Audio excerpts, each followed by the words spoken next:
제게 있어서 기적은 아버지를 용서한 거예요. 아버지 용서하기까지 50년 넘게 걸렸어요. 용서 안 됐어요. 성령 체험을 87년도 했는데도 용서가 안 됐어요. 제가 한때는 고등학교 때도 아버지를 어떻게 죽일까 계속 연구했어요. 잘 때 목을 확 찔러, 칼로 확 찔러. 그만큼 아버지에 대해 쌓였던 게 너무너무 많았던 거예요. 아버지가 나를 학대하거나 나를 괴롭혀서가 아니라 어머니를 너무 멸시하고 무시하는 거예요. 너무 어머니를 괴롭히고 아프게 하시는 거예요. 말뿐만이 아니라 폭력까지 휘두르면서. 예, 어머니가 88년도에 돌아가셨어요. 예, 눈을 뜨고 돌아가셨어요. 눈을 못 감으셨어요. 제가 그 눈을 감겨드리면서 나도 모르는 말을 계속 한 말처럼 중얼중얼 했어요. 엄마 잘 가. 그곳엔 고생도 눈물도 없을 거야. 어머니가 제가 신학생이 됐고 87년도에 학교 입학했으니까 저를 위해서 교회 다니신 거예요. 그때부터. 87년부터.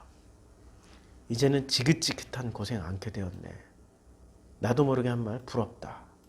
잘 되었네. 나도 그거 따라갈게 엄마. 이렇게 했어요.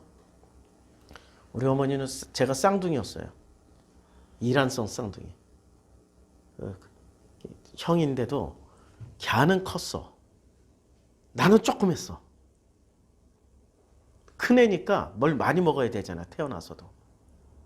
그래서 걔는 갔어. 가난해서 어머니 젖도 안 나왔고 우유를 사 먹일 형편도 안 됐고 뭘 먹일 수가 없었어. 근데 걔는 컸기 때문에 그만큼을 먹어줘야 되는데 못 먹어서 갔고 나는 작았기 때문에 조금만 먹어도 살았단 말이에요. 그래서 제가 그때 부실공사 다 부실해 지금. 내 온몸이 이 속에 있는 것들이 진짜 조그맣게 태어났어요. 주먹보다도 작게 태어났. 모를 정도로. 쌍둥이 큰애 낳았으니까 그때는 무슨 집에서 나왔으니까 초음파도 할 수 없었고 우리 큰 이모가 3파였는데 이제 태반을 이렇게 해서 버렸는데 가만히 보니까 태반이 꿈틀꿈틀 하더라는 거예요. 꾹 눌러보니까 뭐가 있더래. 얼른 꺼냈더니 내가 새파랗게 질려서 나왔다는 거예요. 그러니까 저는 엄마 뱃속에서 나온 게 아니라 그 쓰레기통에서 나왔어. 버려진 쓰레기통에 태반 속에서 꺼내진. 그러니까 작았기 때문에 제가 사는 거예요. 우리 아버지는 참 귀가 얇아서 남에게 퍼주기만 하고 바람 피워도 어머니한테 들통나니까 제가 여기 글로 참아 쓸 수 없는 욕들을 다 하셨어요. 그 중에 제일 순한 욕만 써놓은 거야.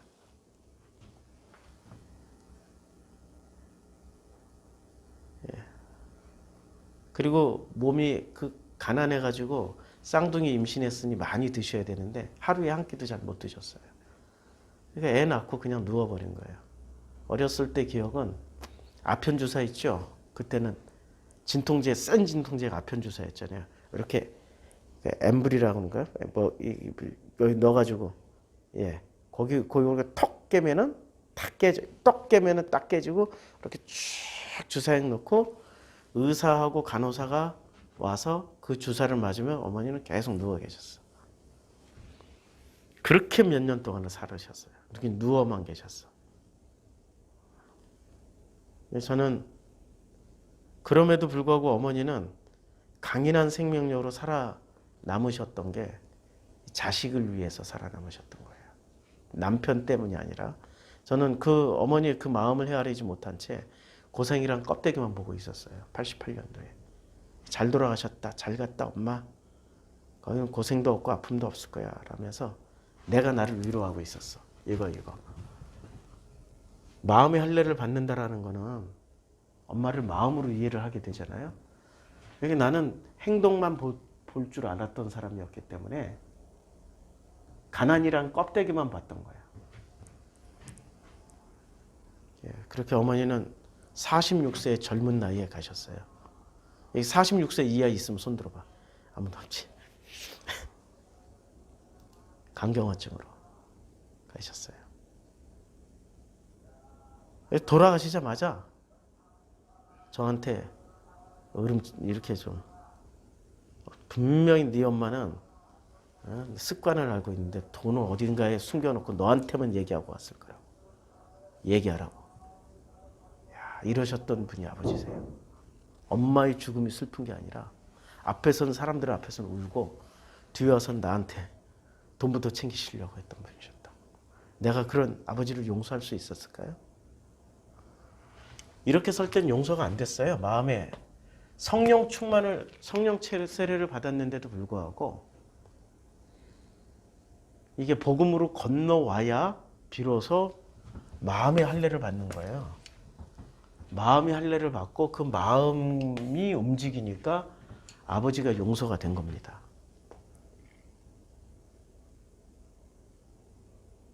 내가 말로 그전에는 말로 용서를 했어요. 말로, 이 시절에는 말로 용서 다 했다니까. 아버지 용서했다고. 행동으로 용서했다고. 그런데 확 올라오는 게 있다고. 그럴 때마다 나는 성화가 안 됐나? 내가 성화가 덜 됐나 하고 내 자신을 쳐서 괴롭혔다고. 나를 쳐서 괴롭혔다고. 금식에서 괴롭히고 기도원에 가서 괴롭히고.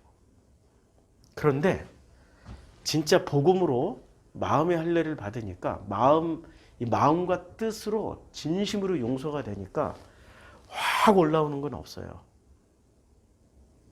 그냥 이해가 돼.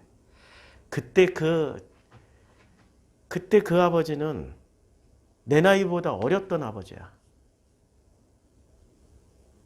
그때 그 엄마에게 폭력을 행하고 엄마를 괴롭히고 그러셨던 아버지는 나보다 어렸던 내 나이 이하의 아버지였다고. 이제 다 이해가 돼. 마음에서 용서가 되니까 다 이해가 돼. 그리고 역으로 지금은 그 아버지가 너무 고맙고 감사해요. 그 아버지의 폭력과 어머니를 학대하는 것에 또 다른 측면이 이제는 재해석이 되어져요. 이제 감사하고 고맙고 참 이런 것들이 감사와 고마움과 이런 걸로 건너가니까 세상에는 참 감사할 게 훨씬 더 많아져. 세상을 내가 삐뚤게 보고 있었을 때가 아니라 아버지를 용서하니까 그 용서한 게 요만큼 용서를 했다 치면 세상에 엄청난 것들이 감사의 행복으로 아멘으로 돌아오더라고요. 그래서 지금 신명기잖아요. 28장, 29장, 30장인데 28장, 29장이 전부 다 뭐를 설명해줘요? 복과 저주가 하나다. 저는 저주받은 인생인 줄 알았어요. 세상에 나이 30까지 34번 이사 다녔어요. 주로 태어나서 기억하는 것만, 태어나서 기억하는 이사만 20살까지 30번을 다녔어요. 한 집에서 오래 살은 적 없어요. 어느 한 집에서 오래 살았다면은 이게 30번을 넘게 다녔으니까. 심지어는 일주일 산 집도 있고 그만큼 가난하게 사는 거예요. 그 월세방 겨우 방 한 칸에 이해를 못하시겠지만 네 식구 자면 다 이렇게 그냥 어떻게 그런 데서 살았는지 몰라.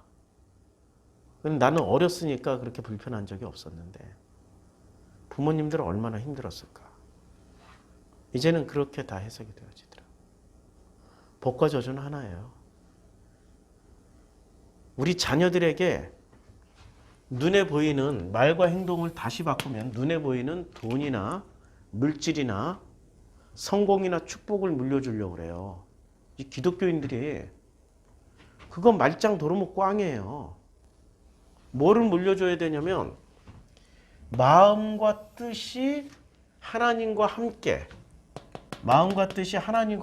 가는 걸 물려주면 그 상황과 복과 저주는 하나라고요. 우리는 좋은 상황을 물려주려고 그러고 그게 기독교인들이, 우리 부모들이 그걸 위해서 교회 열심히 다니잖아요. 주여 내 자식을 그냥 서울대학교 합격하게 해주시옵고 막 기도원 가가지고 금식하면서 굶어버리면 쫙 대기업이 공감되게 해주셨고 판감사되게 해주셨고 이거 물려주려고 열심히 기도하지만 그거 말짱 꽝이라니까요. 자기 믿음일 뿐이지 자기 자아 성취를 자식에게 시키려고 하는 거지. 진짜는 뭐를 물려줘야 돼요? 내 진심을 보여주면 아이들도 나중에 상황과 조건은 분명히 애들이 원하는 상황과 조건은 아니야. 나는 물려받은 게 가난이요. 물려받은 게 상처요. 나는 물려받은 게 쓴뿌리고 물려받은 게 부모로부터 물려받은 게 컴플렉스고 그런 것만 물려받았어요. 초등학교 4학년 때 우리 엄마는 평생 일만 하셨어. 하루에 몇 탕을 뛰었어. 내가 학교 끝날 때쯤 되면은 이제 학교 끝나고 집으로 가는 길에 그 약국 앞에서 군밤을 팔아요, 우리 엄마가. 그럼 나하고 바톤 터치해. 그럼 내가 군밤을 팔고 있어야 돼. 그리고 엄마는 또 다른 일을 하러 가. 아버지는 한량이야.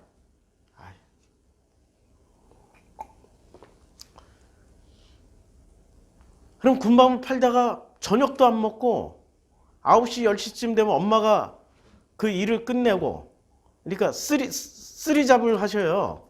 일을 끝내고 그 다음에 오셔서 다 이 군밤 정리하고 뭐 화로 정리하고 어딘 치워놓고 그 다음에 집에 가서 그때 저녁 먹었어요.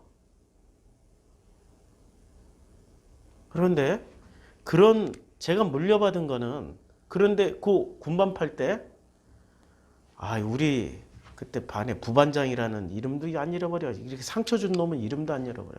김창룡이라고. 근데 걔가 나한테 상처 주려고 한 말이 아니야. 걔는 착한 애야. 나를 이렇게 한참 보더니 너 군밤 장사 하는구나. 그때까지는 상처가 없었어요. 한참 보더니 너 참 불쌍하다. 얘는 진심으로 얘기한 거야. 불쌍하다. 그게 확 박혀버린 거야. 너 참 불쌍하다.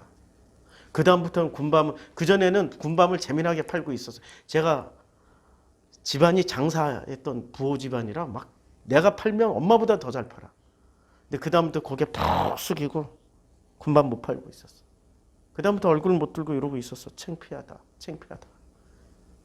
걔는 정말 착한 마음에 심어줬는데 걔도 용서했어요. 복음은 다 용서가 돼.